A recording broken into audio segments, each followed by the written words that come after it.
Today we will discuss the topic economic importance of fungi.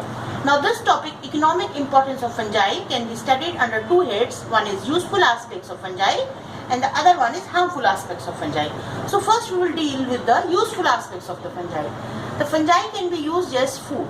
Several species of agaricus which belongs to Basidiomycetes are used as food, which are commonly known as mushroom. So the species of agaricus are Agaricus campestris and the other one is Agaricus bisporus, which are edible. Now the next fungi, which is known as Morcilla esculenta, it is also edible, but it belongs to Ascomycetes and in Hindi it is commonly known as gucci.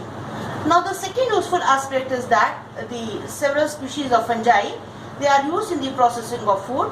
For example, Penicillium camemberti as well as Penicillium roqueforti, these both species of Penicillium are used in the processing of cheese.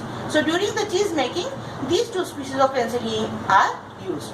Now the third one is the production of antibiotics.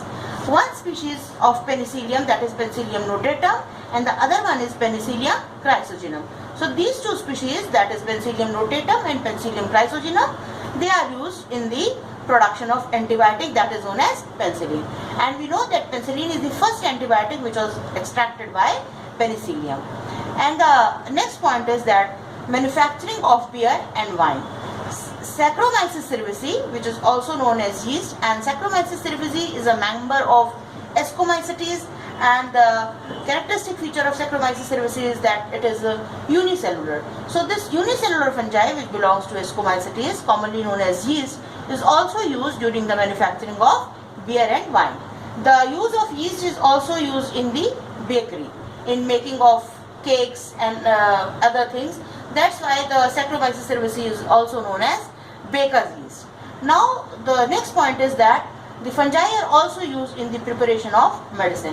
One medicine which is known as ergotine, it is formed by a fungi which is known as Claviceps purpurea. So these are several points which we have discussed till now.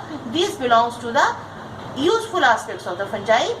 That means the fungi has some useful aspects which is used for the humans. And now the next topic, that is known as harmful aspects. So what are the harmful aspects of the fungi?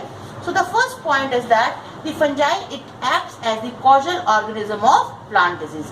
That means due to some fungi, plant disease are caused. We have written one example over there, that is white rust of crucifer. So there is a disease which is known as white rust and it is caused by a member that is known as Albugo candida. So Albugo candida fungi cause a disease which is known as white rust, and this disease is caused on the members of family Cruciferae.